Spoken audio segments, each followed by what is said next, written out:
창세기 2장 18절에서 25절 말씀인데요. 5월은 가정의 달입니다. 그래서 가정의 달에 맞는 설교를 좀 하려고 하는데요. 오늘은 하나님의 형상 따라 세워진 가정이라는 제목으로 좀 말씀을 나누려고 합니다. 우리 창세기 2장 18절에서 25절인데 한 절씩 저와 여러분이 교독하도록 하겠습니다. 제가 먼저 읽습니다. 여호와 하나님이 이르시되 사람이 혼자 사는 것이 좋지 아니하니 내가 그를 위하여 돕는 배필을 지으리라 하시리라.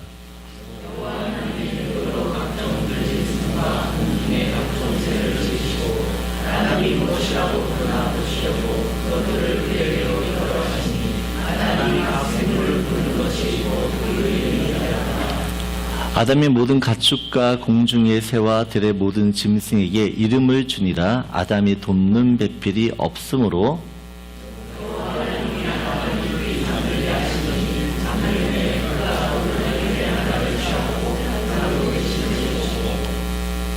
여호와 하나님이 아담에게서 취하신 그 갈빗대로 여자를 만드시고 그를 아담에게로 이끌어 오시니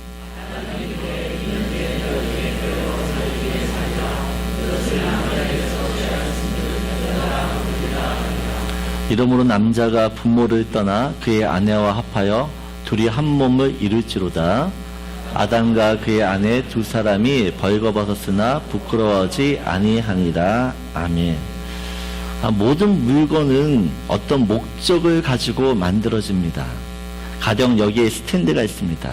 이 스탠드는 악보를 놓거나 여러 가지 책을 놓을 수 있는 그런 목적으로 만들어졌습니다.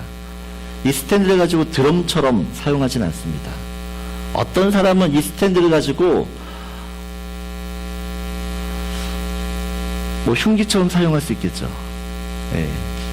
근데 그렇게 사용되어진다고 해서 그것이 스탠드가 원래 만들어진 목적에 부합하지는 않습니다. 잘못 사용되어진다라고 말씀드릴 수 있습니다. 모든 물건은 어떤 목적을 위해서 만들어지고 또한 그 목적들을 쓰임 받을 때 존재로서의 가치가 드러나기 마련입니다. 하나님께서 이 땅에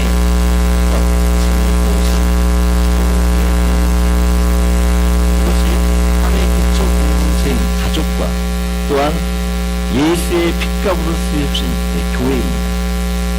여러분, 하나님께서 만드셨다라는 것은 분명한 어떤 목적이 있는 것입니다. 하나님이 최초로 가정을 세우실 때 이런 목적을 가지고 있었습니다. 창세기 1장 26절입니다.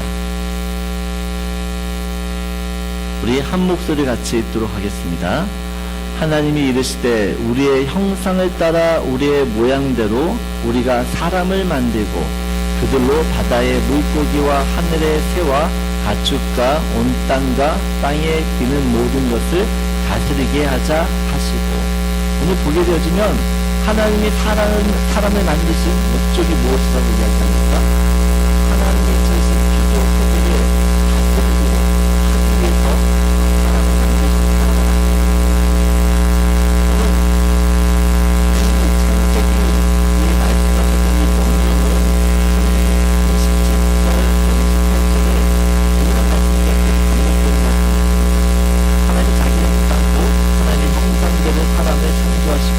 남자와 여자를 창조하시고 그리고 28절 하시고 하나님이 그들에게 복을 주시며 하나님이 그들에게 이르시되 생육하고 번성하여 땅에 충만하라. 땅에 종수하라. 바다의 물고기와 하늘의 새와 땅에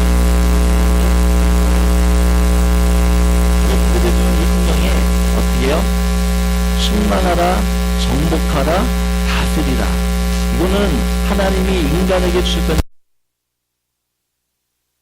이 최초의 문화 명령이 예수님 당시로 가게 되어지면 예수님이 제자들에게 주셨던 대위임 명령과 위임 명령으로 이어지게 되어집니다. 마태복음 28장에 이렇게 이야기합니다. 예수께서 나와 말씀하여 이르시되 하늘과 땅의 모든 권세를 내게 주셨으니 같이 읽겠습니다. 그러므로 너희는 가서 모든 민족을 제자로 삼아 아버지와 아들과 성령의 이름으로 세례를 베풀고 내가 너에게 분부한 모든 것을 가르쳐 지키게 하라. 볼지어다 내가 세상 끝날까지 너희와 항상 함께 있으리라 하시리라. 여러분, 창세기에 아담에게 주셨던 이 문화 명령이 예수님으로부터 다시 한번 인간들에게 전해져요. 제자들에게 전해진다라는 것입니다. 여러분, 하나님의 원래 계획은 이 가정이라는 공동체를 통해서 이루고 싶은 한 가지 소망이 있었습니다. 그것은 하나님 나라의 건설입니다. 그런데 이 계획이 아담이 범죄하면서 산상조각이 나아집니다. 그래서 제2의 아담이었던 예수님을 이 땅에 보내셨고, 그 예수님을 통해서 어떻게 해요? 주님의 몸된 교회를 세우시게 되어집니다. 하나님이 최초에 세우셨던 이 가정을 통해서 이루시고자 하였던 그 목적이 이루어지지 않았기 때문에 하나님은 예수님을 통해서 이 교회라는 공동체를 통해서 다시 한번 하나님께서 원하시는 그 하나님 나라, 하나님의 세계, 이것을 다시 한번 회복하기를 원하셨다라는 것입니다. 그래서 성경을 읽다 보면 가정과 교회가 그래서 굉장히 유사점이 많고 공통점이 많습니다. 오늘은 이 하나님이 세우신 가정의 원형, 이 원형을 좀 함께 살펴보길 원합니다. 이 시대에 우리가 회복해야 될 가정의 모습은 어떤 모습인지를 같이 좀 나누려고 합니다. 창세기 2장 8절을 보게 되어지면 여호와 하나님이 동방의 에덴에 동산을 창설하시고 그 지으신 사람을 거기에 두시니라라고 이야기합니다. 여러분, 이 하나님께서 지으신 에덴 동산은 가장 아름다운 동산입니다. 어떻게 보면 하나님의 최고의 작품이 이 안에 다 들어가 있습니다. 창조하신 그 모든 것이 하나님 보시기에 너무 아름다웠고 너무 좋았다라고 이야기를 합니다. 이 아름다운 에덴 동산을 아담에게 맡기십니다. 그래서 2장 15절 보면 이렇게 이야기합니다. 여호와 하나님이 그 사람을 이끌어 에덴 동산에 두어 그것을 경작하며 지키게 하시고, 하나님께서 하나님 만드셨던 그 아름다운 걸작품들을 아담에게 맡기셨습니다. 책임지게 하셨습니다. 왜요? 이 에덴 동산을 아담에게 주시기 위함입니다. 하나님께서 이 아담에게 이런 사명을, 에덴 동산을 맡기면서 사명을 주셨는데, 오늘 19절을 보게 되어지면 이렇게 이야기합니다. 18절입니다. 18절 보면 하나님이 이르시되 사람이 혼자 사는 것이 좋지 아니하니 내가 그를 위하여 돕는 배필을 지으니라 하시니라 라고 이야기합니다. 하나님께서 아담에게 사명을 주셨어요. 그 사명을 이루게 하셨는데 그 사명을 이루는 아담을 보면서 하나님의 마음이 어떤 마음이 들었는가 보면 혼자 있는 것이 좋아 보이지 않았다라고 이야기를 합니다. 여러분, 하나님의 사명은 혼자서 감당할 수 있는 게 아닙니다. 인간은 하나님의 형상 따라, 하나님의 모양 따라 지음받았다라고 이야기합니다. 여러분, 하나님의 형상일 때 우리의 형상이라고 합니다. 우리는 누구예요? 성부 하나님, 성자 하나님, 성령 하나님입니다. 그 성령 하나님이 세 분이 한 분이세요. 근데 세 분의 인격들이 다 가지고 있는, 인격들이 각기 있으신데 그 인격이요 하나를 이루십니다. 여러분, 하나님은 관계의 하나님이세요. 성부, 성자, 성령 하나님과의 이런 관계성을 가지고 있었는데 그 관계를 어떻게 해요? 인간에게도 주셨다라는 것이요.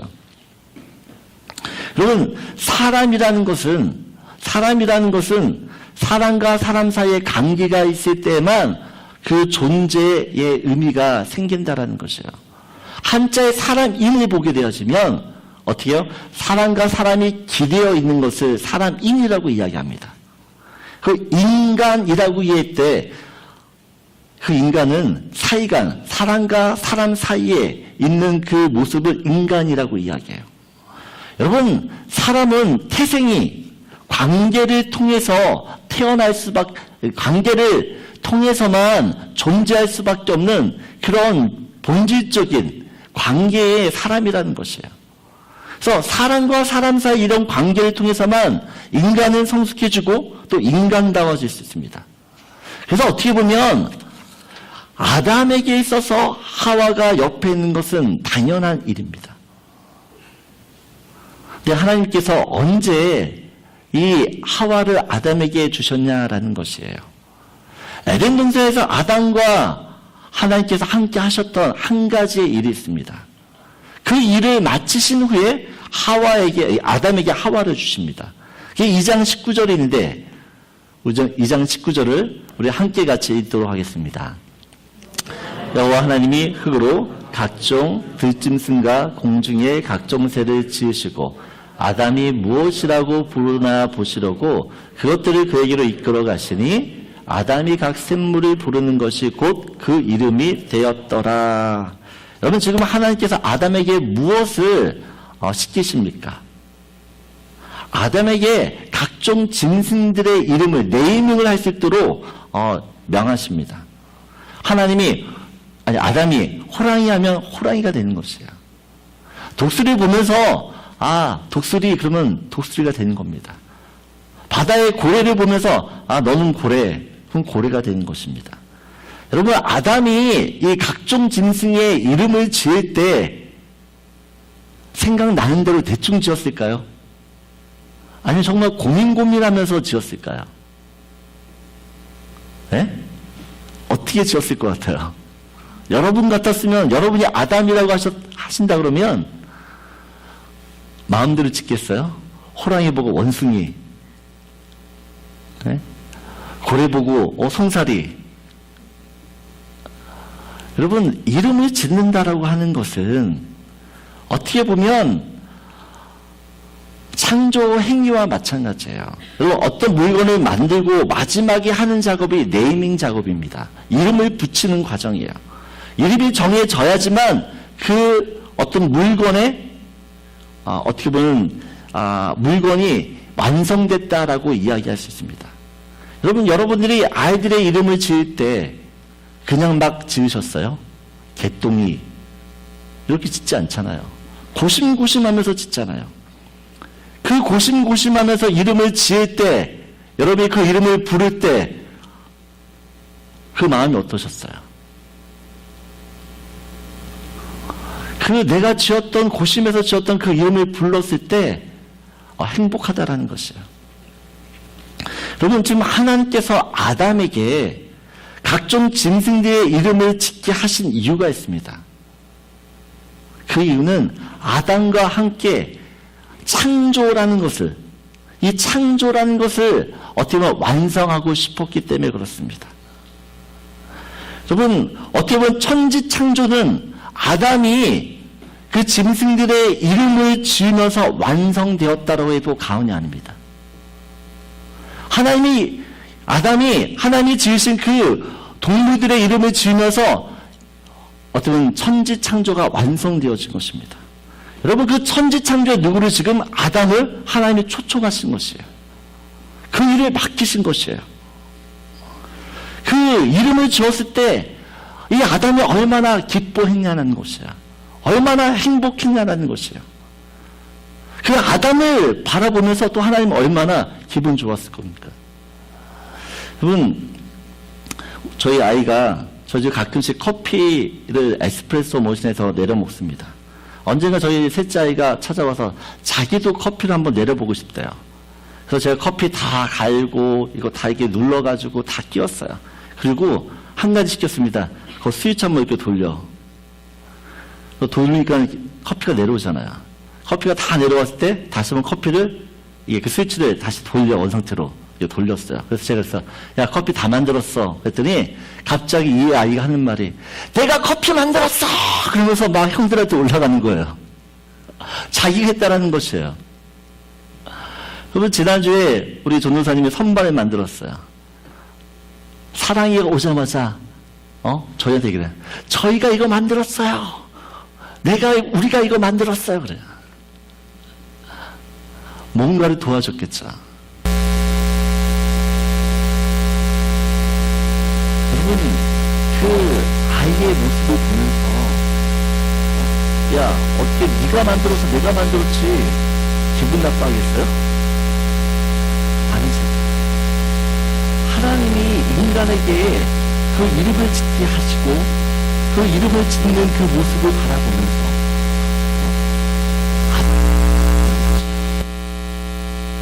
내가 이걸 했다라는 것이에요. 그 이름을 짓는 아담을 보면서 또 하나님 어떻게 해요? 너무너무 흐뭇한 거예요. 너무 기쁜 것이에요. 여러분, 함께 한다라는 것이 이것입니다. 동역이라는 것이 이것이에요. 하나님이 저와 여러분을 어떤 존재로 만드셨는지 우리가 알아야 됩니다. 우리가 어떤 존재인지를 알아야지 서로를 어떻게 해요? 귀하게 여기게 된다는 것이에요. 우리 옆에 있는 분들과 이렇게 사랑의 인사를 하시면 좋겠습니다. 결혼분이신지는 몰랐습니다.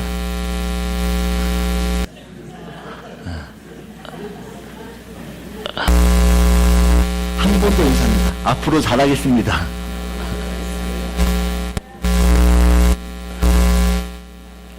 여러분, 하나님이 아담을 지으실 때 부려먹기 위해서 지으신 게 아니에요. 에덴 동산을 맡기시면서 너 일해. 이러려고 아담에게 에덴 동산을 맡기신 게 아니라는 겁니다. 여러분, 하나님의 사명은 아담에게는 기쁨이었습니다. 하나님께서 주신 그 사명은 아담을 행복하게 하는 것이었습니다. 아담은 하나님과 동역한다는 것이 이 이름을 짓는 것을 통해서 깨닫게 되어져요.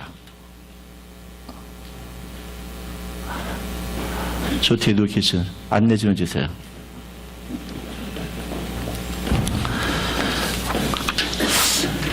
여러분, 하나님이 아담 자신을 불러주시면서 함께 했을 때 그 기쁨이, 그 행복이 무엇인지를 알았다라는 것이에요. 여러분, 이 기쁨을 아담에게 주신 다음에 누구를 만드세요? 하와를 만드세요. 그래서 1장 20절을 보게 되어지면 아담이 모든 가축과 공중의 새와 들의 모든 짐승에게 이름을 주니라. 아담이 돈능배필이 없으므로 라고 이야기를 합니다. 여러분, 굳이 하나님께서 왜 이름을 다 짓게 한 후에 하와를 짓냐는 것이에요. 만드냐는 것이에요. 그 전에 만들어도 되는데. 하나님 아담에게 하나님과 함께하는 기쁨이 무엇인지를 먼저 깨닫게 해주길 원했어요. 하나님과 동역하면서 누리는 그 감격, 그 감동, 그 행복함, 이 행복함을 하와와 함께 가정이라는 공동체에서 어떻게 해요? 맛보기를 원하셨다라는 것입니다. 정말 하나님은 아담에게 최고의 파트너를 붙여주셨어요. 그 파트너와 함께 하나님이 맡겨주신 그 사명을 감당하라고 돕는 배필로 아담에게 주셨다라는 사실입니다.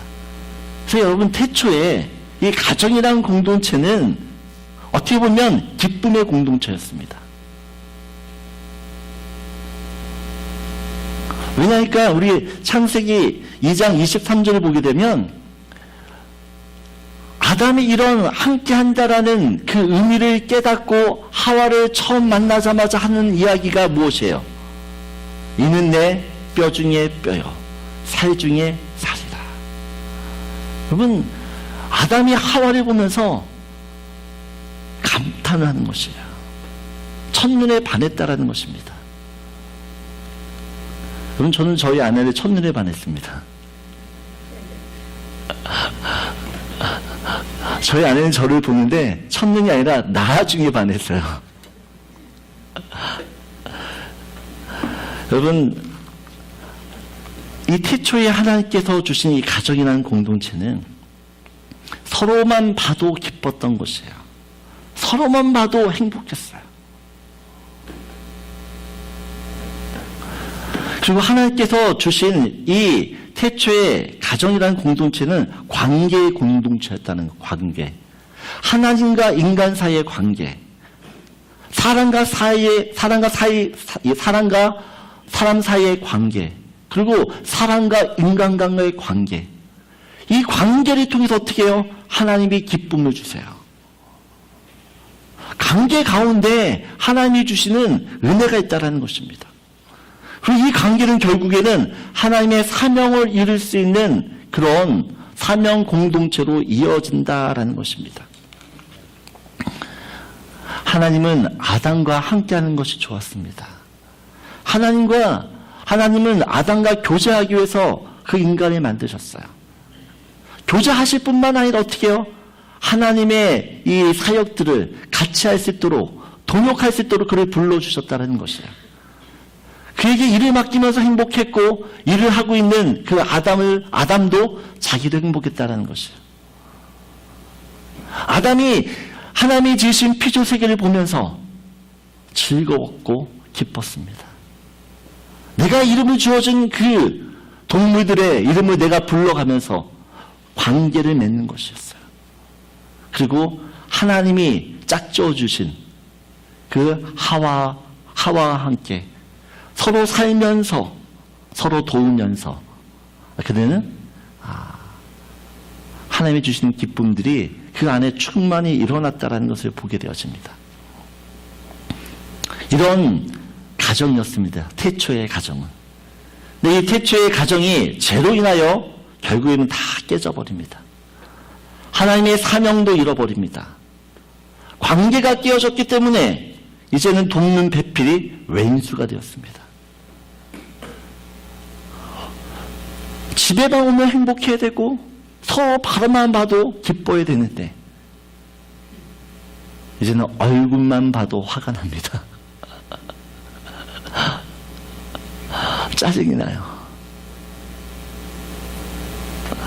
그러면 서로를 어떻게 보면 서로에게 행복을 주고 서로에게 기쁨을 줘야 되는 그런 공동체가 서로의 마음을 아프게 하고 찌르게 하고 고통스러운 공동체로 변질되어집니다. 이렇게 갈기갈기 찢어진 이 가정 공동체를 하나님께서 회복시키기 위해서 예수님을 이 땅에 보내셨습니다. 자기의 몸을 찢어서 나누어진 우리들을 어떻게 해요? 이어 붙이셨어요. 자기의 몸을 찢어 나누어진 우리들을 연합시키셨어요.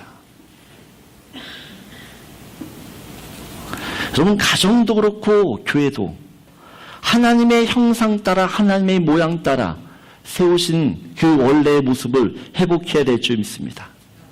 그러기 위해서는 어떻게 해야 되느냐? 먼저는 돕는 배필이 되어야 한다는 것이에요. 여기서 돕는다라는 것은 얼굴과 얼굴을 마주한다라는 것입니다. 평등한 관계입니다. 누가 더 힘이 있고 우월해서 도와주는 관계가 아닙니다. 내가 힘이 없기 때문에 저 사람에게 도움을 받는 그런 상하 간의 관계가 아니라는 것이에요.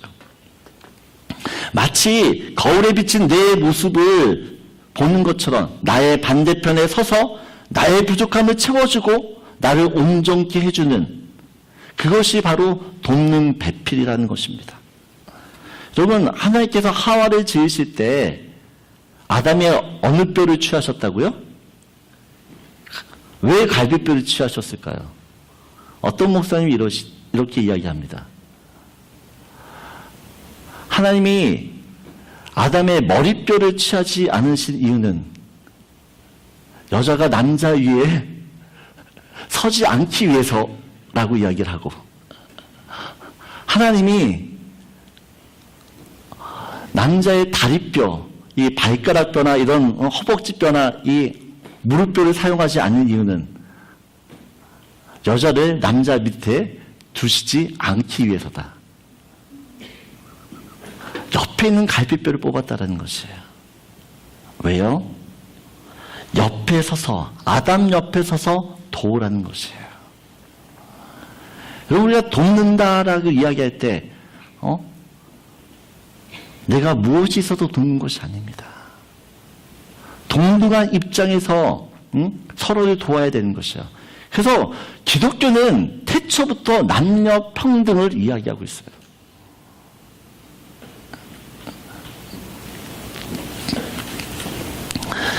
어떤 목사님이 이런 경험이 있었다고 이야기를 해요. 어떤 집사님이 있는데 핸드폰 사진에 아내의 사진을 갖다 놓은 거예요. 그래서 야, 저 집안에 무슨 좋은 일이 있나 보다. 은혜가 넘치나 보다. 그래서 언제 기회가 돼서 물어봤다고 이야기합니다. 집사님, 이게 무슨 좋은 일이 있어? 왜 이렇게 핸드폰에 아내 사진을 넣어놨어? 요즘 하는 비즈니스가, 새로 하는 비즈니스가 잘 되나 보지? 그래서 이렇게 이야기했대요. 그러자 이 집사님 하는 말이에요. 목사님, 제가 비즈니스가 힘들 때마다 이 핸드폰 사진을 본대요. 내가 이 여자랑도 살았는데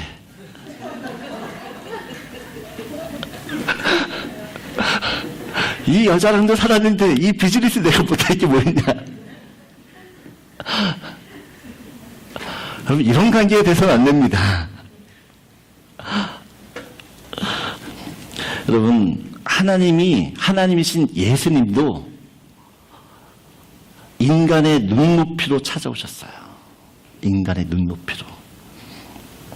그래서 빌립보서 2장 3절 4절을 보게 되면 예수님은 이렇게 이야기해요. 아무 일에든지 다툼이나 허영으로 하지 말고 오직 겸손한 마음으로 각각 자기보다 남을 낮게 여기라. 참 한국 사람은 이 낮게 여긴다는 시옷을 자꾸 지옷으로 착각해요. 여러분, 시옷이지 지읒이 되면 안 됩니다. 네? 다른 사람 더 좋게 여겨야 된다라는 것이에요. 그리고 어떻게 해요? 자기의 일을, 사절을 보면 자기의 일을 돌아보듯이 다른 사람의 일을 돌아봐야 된다라는, 이것이 진짜 돕는 것이에요. 이렇게 다른 사람들 일을 돌볼 때 어떻게 된다고요? 나의 기쁨, 하나님의 기쁨이 그 안에 충만해진다라고 이야기를 합니다. 여러분, 예수님이 성육신의 삶을 사셨던 하나님이신 그 예수님이 인간의 몸을 입고 오실 수 있는 이유는 하나님이 주신 기쁨 때문에 그래요. 이 기쁨이 있기 때문에 힘들고 어려워도 고통스러워도 그 십자가의 고난을 지나가게 되는 것이에요.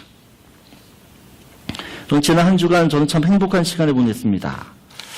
저희 교회 참 아프신 분들도 많고 힘든 분들도 참 많아요. 그래서 가끔 제가 기도합니다. 하나님, 왜 이렇게 우리 교회는 개척교회인데 힘들고 아프신 분들이 왜 이렇게 많은 거죠? 근데 우리 어떤 장로님이 그렇게 얘기하시더라고요. 아픈 게 복이다. 그 아픈 사람을 위해 기도하고 그 아픈 사람이 교회 안에서 회복되어질 때 그것이 이 공동체를 더 건강하게 한다는 것이에요. 우리 장로님 권사님들이 얼마나 새벽마다 이 아프신 분들을 위해 이름을 불러가면서 여러분의 이름을 불러가면서 기도하는지 모릅니다. 중보 기도 모임 할 때마다 진짜 한 사람 한 사람 이름 놓고 다 기도를 해요. 또 우리 권사님과 장로님과 함께 신방을 같이 제가 요즘 다니고 있어요. 가셔서 마음 다해 정말 그 가정을 위해서 기도하고 예배하고 갔다 와서는 또 계속해서 챙겨주고 돌봐주는 모습을 보게 되었습니다. 그러면서 그분들이 더 기뻐해요. 시간 투자하고 자기 몸 투자하고 이것저것 해다 갖다 주고 이것을 고달파하지 않습니다. 여러분, 하나님이 주신 가정이 깨졌어요. 이 가정을 회복시키기 위해서 예수님을 통해서 교회를 세우시고 그 교회를 통해 가정을 바로 세워 나가신다라는 것이에요.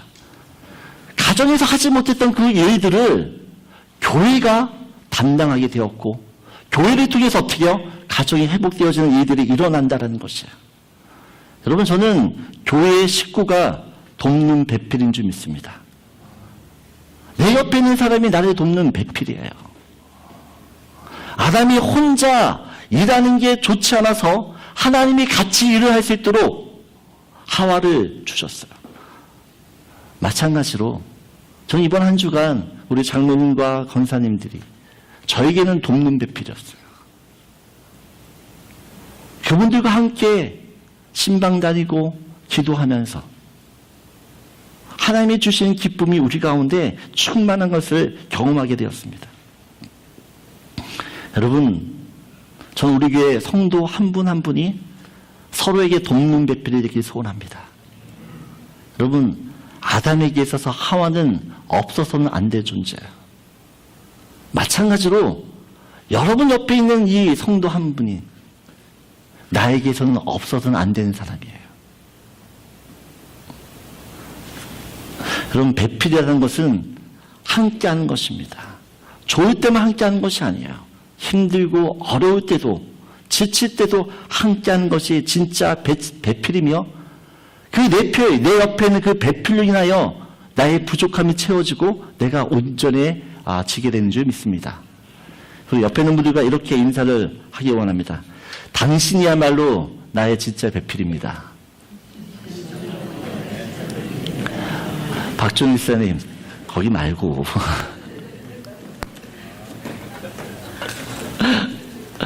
여러분, 내가 사랑하는 배우자도 나의 진짜 배필이지만 교회 안에서는 내 옆에 있는 성도가 나의 진짜 배필이 되어야 될 줄 믿습니다.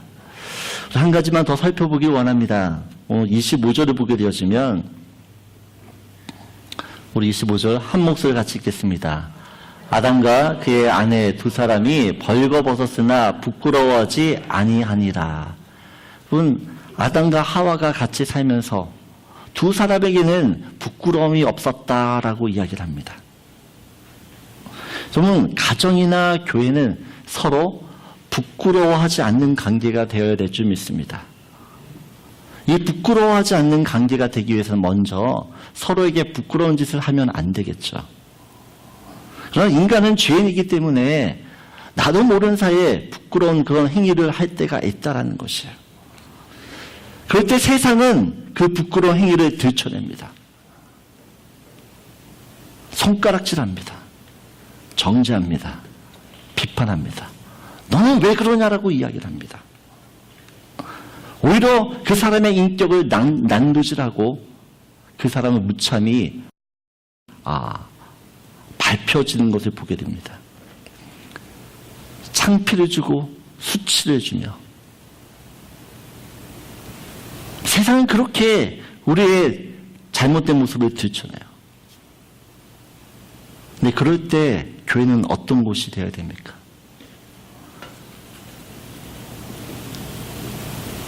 세상과 똑같이 이야기를 해야 되는 것이에요.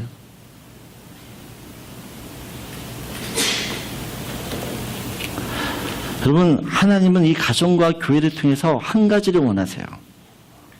서로가 부끄럽지 않도록, 서로에게 부끄러움이 되지 않도록 할 뿐만 아니라 서로의 부끄러움과 허물을 덮어주기를 원하신다라는 것이에요. 나의 허물을 덮어주는 공동체, 나의 아픔을 보다듬는 공동체, 내가 힘들 때 찾아가기를 원하는 공동체. 요즘 왜 가정이 해체가 되어져요? 내가 힘든데 가정에 가도 이 힘든 게 해결이 안 되기 때문에 그래요. 왜 사람들이 교회를 또 돌아다녀요?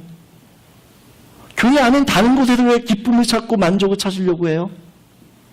교회가 그 역할을 제대로 하기 때문에, 하지 못하기 때문에 그래요. 여러분, 예수님 주변에 항상 죄인들, 세리들, 창기들, 병든 자들, 세상 사람들이 볼 때 그런 과부와 이 고아들이 늘 함께 같이 있었다라는 것이죠. 왜요? 하나님 그 사람들을 정죄하지 않기 때문에 그래요. 다른 사람은 다 정죄해도 나는 너를 정죄하지 않는다. 주님께 오는 모든 사람들은 어떻게 해요? 안정감을 누리는 것이에요. 그 예수님의 품에 자기의 모든 것을 다 내려놓고 주님께 내어맡길 수 있는 이유는 주님이 그들을 다 사랑하시고 품어주시기 때문에 그런 줄 믿습니다. 그러면 저는 소원이 있습니다. 우리의 각 가정들이 우리 자녀가 힘들고 어려울 때 나 힘들어서 못 살겠다. 그런데 우리 가정을 보는데 더 힘들어 못 살겠다. 이러면 안 되잖아요. 내가 힘들고 어려울 때 내가 아빠한테 가면, 내가 엄마한테 가면 그래, 내 힘든 게 나아지겠지. 전 교회도 이런 모습이 있길 원합니다. 여러분 정말 힘들 때에 내 마음을 나눌 수 있는 그 사람이 이곳에 있었으면 좋겠어요. 내가 너무너무 힘들어서 찾아가서 나 좀 도와달라고 이야기했을 때 그 사람을 안고 그 사람을 위해 기도하고 같이 울어줄 수 있는, 저는 우리 교회가 그런 공동체가 되길 원해요.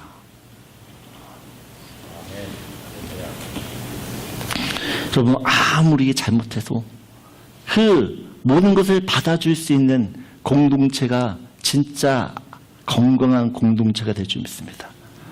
여러분이 정말 가정이 건강하다는 걸 어떻게 알아요? 내가 힘들면 알아요. 내가 힘든데 우리 가정 보면 못 참을 것 같아. 그건 건강하지 않은 것이에요. 우리 교회에 내가 있는데 내가 힘든데 그 힘든 것을 교회가 아닌 다른 데서 찾는다. 그럼 그건 여러분의 교회가 아니에요.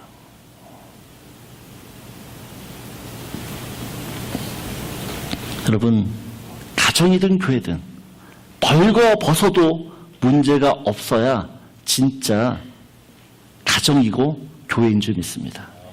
저는 우리 가정이, 여러분의 가정들이 또 우리의 교회가, 내가 아무리 허물이 많아도, 내가 아무리 잘못을 해도,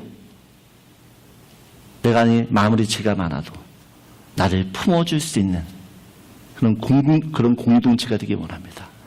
그런 사람이 되시면 돼요, 여러분들이.